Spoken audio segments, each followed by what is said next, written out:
আজকে আমরা আলোচনা করব ফিউচার ইনডিফিনিট টেন্সের ভয়েস চেঞ্জ সম্পর্কে। এই ফিউচার ইনডিফিনিট টেন্সের ভয়েস চেঞ্জ করতে গেলে প্রথমে আমাদের দেখতে হবে তার অ্যাক্টিভ ভয়েসের গঠন কেমন।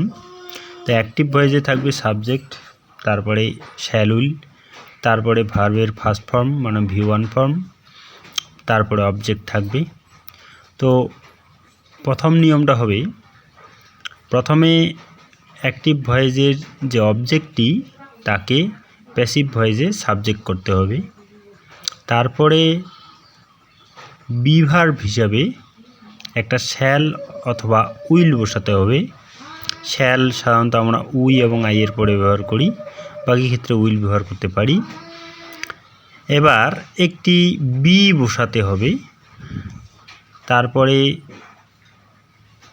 অ্যাক্টিভ ভয়েসের মেইন ভার্ব, সেই মেইন ভার্বটি থাকে সাধারণত V1 ফর্মে, তাকে V3 ফর্মে পরিবর্তন করে বসাতে হবে। 5 নম্বর নিয়ম হচ্ছে এখন একটি বাই বসাতে হবে। এবং 6 নম্বরে অ্যাক্টিভ ভয়েসের যে সাবজেক্টটি তাকে প্যাসিভ ভয়েসে অবজেক্ট করতে হবে। এই গেল 6টি নিয়ম। প্রথমে হচ্ছে সাবজেক্ট, অবজেক্টটিকে সাবজেক্ট, তারপরে বিভার্ব হিসেবে শ্যাল উইল, তারপরে একটা বি বসানো, তারপরে মেইন ভার্বের V3 ফর্ম, তারপরে একটি বাই এবং শেষে সাবজেক্টটিকে অবজেক্ট। তো প্যাসিভ ভয়েসের গঠনটা একটু দেখে নিই। প্যাসিভ ভয়েসে আমরা প্রথমে সাবজেক্ট করলাম, তারপরে শ্যাল উইল বসাইলাম যে কোনো একটা, তারপরে বি বসাইলাম, তারপরে ভার্বের থার্ড ফর্ম বসাইলাম, তারপরে বাই বসাইলাম এবং শেষে অবজেক্ট বসাইলাম।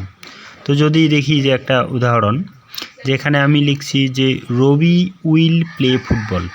এখানে রবি হচ্ছে সাবজেক্ট, উইল হচ্ছে শ্যাল উইলের মধ্যে একটা বি ভার্ব, প্লে হচ্ছে V1 ফর্ম ভার্বের, এবং ফুটবল হচ্ছে অবজেক্ট। তো প্রথমে ফুটবলকে প্রথমে নিয়ে আসলাম, সাবজেক্ট করলাম, তারপর শ্যাল উইলের মধ্যে একটা বসাইলাম, এখানে আমি উইল ব্যবহার করলাম, তারপরে একটা বি বসাইলাম, তারপরে প্লেটার V3 ফর্ম করলাম প্লেট, তারপর একটা বাই বসাইলাম এবং শেষে রবিটাকে সাবজেক্ট থেকে অবজেক্ট করলাম। তাহলে শেষে হয়ে গেল football will be played by Rabi, মানে রবি ফুটবল খেলবে, সেখানে হয়ে গেল রবির দ্বারা ফুটবল খেলা হবে। তো এইভাবেই আমাদের ফিউচার টেন্সের ভয়েস চেঞ্জ করতে হবে। যারা আমরা আছি প্রত্যেকে খাতা নিয়ে নিয়মটা লিখে যদি নিই তাহলে ভালো হবে। লিখে নিয়ে প্রত্যেকটা নিয়ম ধাপে ধাপে দেখে যদি প্র্যাকটিস করি তাহলে ফিউচার টেন্স আমাদের আয়ত্তে এসে যাবে। আর এইভাবে আমি ভিডিওটা করার উদ্দেশ্য হলো যাতে প্রত্যেকেই ভালোভাবে দেখে আমরা লিখে নিতে পারি খাতায়, এর জন্য আমার এইভাবে ভিডিওটা করা।